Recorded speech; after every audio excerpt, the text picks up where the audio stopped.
राधे राधे, नमस्कार, जय हिंद। तो चलिए आज का टॉपिक हम लोग स्टार्ट करते हैं। कल हमने आपको बताया था मारवाड़ की जो उपशैली है वो है बीकानेर शैली, और बीकानेर शैली अजमेर शैली है, इसी में किशनगढ़ और नागौर शैली। कल हमने आपको बताई थी बीकानेर शैली के बारे में।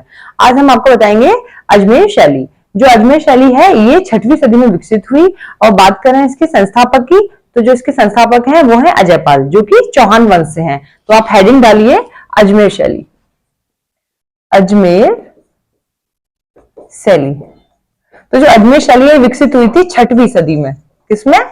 6वीं सदी में। बात करें इसके संस्थापक की, संस्थापक तो जो इसके संस्थापक है वो है अजयपाल, अजयपाल जो कि चौहान वंश से हैं, चौहान वंश से है। अब यहीं पे हम जो अजमेर शैली है ये हिंदू और मुस्लिम दोनों ही संस्कृतियों का इसे केंद्र कहा गया है अजमेर को। तो क्यों कहा गया है? इसे इसलिए कहा गया है क्योंकि अजमेर में हिंदुओं का एक स्थल है, पुष्कर स्थल, जहां पर क्या है, ब्रह्मा जी का मंदिर है। और बात करें मुस्लिमों के बारे में तो जो मुस्लिमों की जो दरगाह है वो है मोइनुद्दीन चिश्ती की दरगाह। तो दोनों ही इसमें संस्कृतियों का इसमें मिलन है। तो दोनों ही संस्कृतियों के कारण इसको महान केंद्र कहा गया है। अजमेर शैली को क्या कहा गया है? महान केंद्र कहा गया है। तो यहां पर नोट कीजिए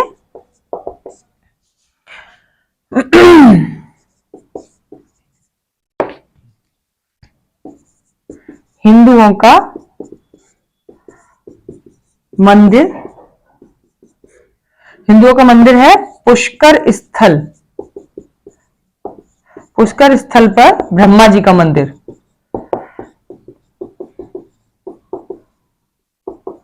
और बात करें मुस्लिम का जो दरगाह है तो वो है मोइनुद्दीन चिश्ती की दरगाह, मोइनुद्दीन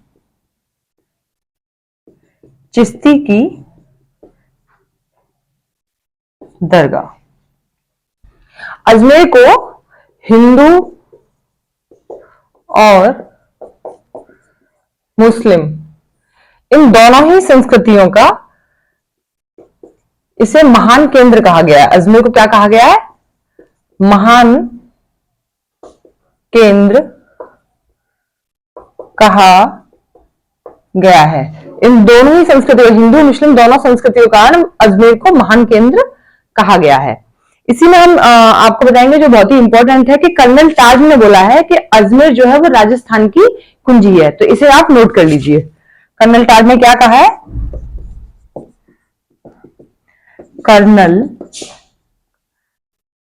कर्नल टाड ने कहा है कि अजमेर राजस्थान की कुंजी है। नेक्स्ट, इसी में कुंवर संग्राम सिंह ने कहा है कि जो अजमेर से ही किशनगढ़ शैली का विकास हुआ है। इसे भी नोट कर लीजिए, ये भी इंपॉर्टेंट है। ये कहा है कुंवर संग्राम सिंह, कुंवर संग्राम सिंह ने कहा है कि अजमेर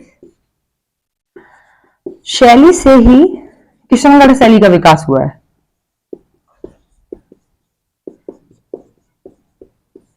किशनगढ़ शैली का विकास हुआ है। अब हम बात करें अजमेर शैली के प्रमुख चित्रकारों के बारे में। तो प्रमुख चित्रकार आप लिख लीजिए, प्रमुख चित्रकार। तो पुरुष चित्रकार की बात करें अजमेर का पुरुष चित्रकार तो वो है अल्लाह बख्श। कौन है? अल्लाह बख्श। नेक्स्ट, इसमें महिला चित्रकारों में हुस्ना और साहिबा। महिला जो चित्रकार है अजमेर की, महिला चित्रकार कौन है? महिला चित्रकार है हुस्ना, और नेक्स्ट है साहिबा। तो ये हो गई आपकी अजमेर शैली। तो इसमें जो भी इंपॉर्टेंट है उसे आप नोट कर लीजिए। इसमें पूछ लिया जाता है कि जो अजमेर शैली है वो कौन सी दो संस्कृतियों का केंद्र रही है। तो आप बताएंगे हिंदू और मुस्लिम इन दोनों ही संस्कृतियों का केंद्र रही है। तो ये सॉरी तो ये हिंदू और मुस्लिम दोनों ही संस्कृतियों का ये केंद्र रही है। इसी में हम बात करते हैं कि जो अजमेर शैली है इसमें हिंदुओं का कौन सा मंदिर है अजमेर शैली में। तो आप बताएंगे पुष्कर स्थल पर ब्रह्मा जी का मंदिर, जो कि अजमेर में है पुष्कर स्थल, वहां पर क्या है ब्रह्मा जी का मंदिर है। और पूछा गया मुस्लिमों की कौन सी दरगाह है वहां पे, तो वो है मोइनुद्दीन चिश्ती की दरगाह। तो ये इसमें इंपॉर्टेंट है, ये पूछ लिया जाता है, ये दोनों ही इसमें इंपॉर्टेंट है, नोट कर लीजिए। नेक्स्ट हम आपको बताएंगे इसमें नागौर शैली के बारे में। चलिए तो अब हम आपको बताएंगे नागौर शैली। तो अगर बात करें नागौर शैली जो है 15वीं सदी में इसका विकास हुआ। हेडिंग डालिए नागौर शैली। और इसके सुल्तान की बात करें, नागौर शैली का सुल्तान था वो था सुल्तान शम्स खां, जो कि नागौर शैली का सुल्तान है। इसके समय में जो ग्रंथ चित्रण हुआ वो था, इसके समय का जो ग्रंथ चित्रण है पांडव चरित्र।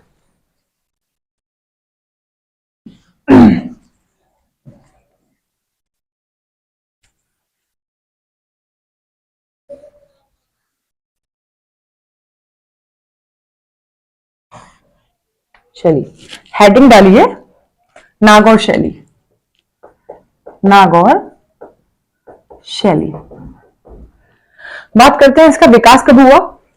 इसका विकास हुआ 15वीं सदी में।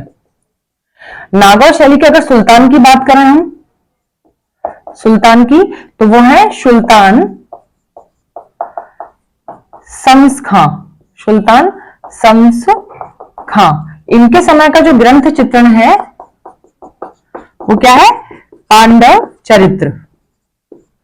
पांडव चरित्र। वर्तमान में जो नागौर शैली के जो संस्थापक हैं उनको भी लिख लीजिए। वर्तमान में नागौर शैली के संस्थापक कौन है, सपाद लक्ष्य के चौहान। उनका नाम है सपाद लक्ष्य के चौहान। सपाद लक्ष्य के चौहान। अब यहीं पे बात करें कि जो नागौर शैली है उसका जो प्रारंभ हुआ वो 18वीं सदी में हुआ। प्रमुख रूप से जिसका प्रारंभ हुआ, प्रमुख रूप से नागौर शैली का प्रारंभ, नागौर शैली का प्रारंभ 18वीं सदी में हुआ।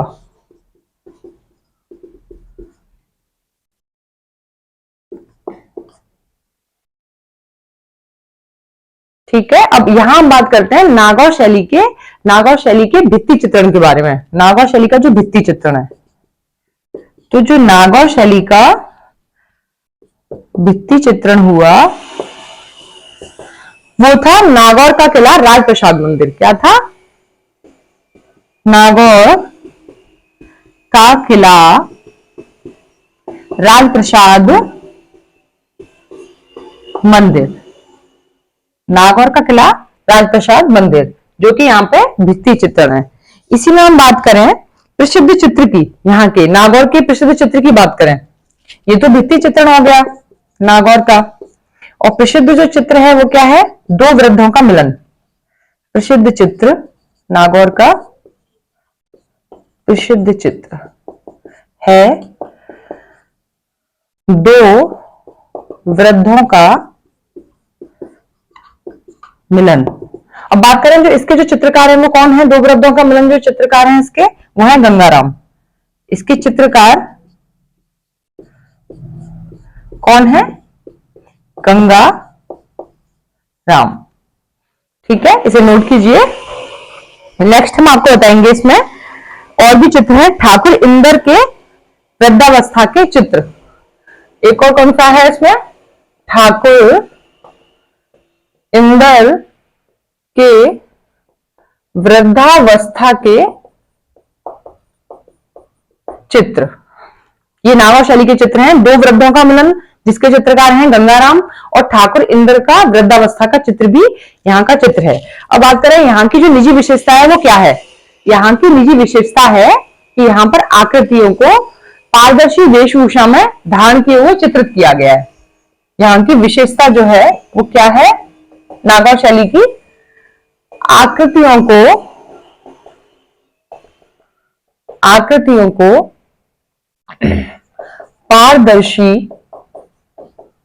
पारदर्शी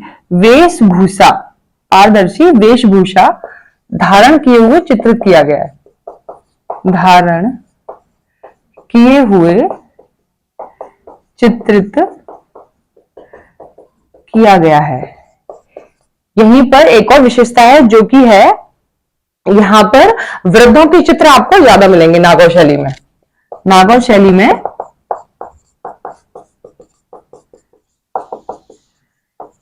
वृद्धों के चित्र अधिक मिलेंगे।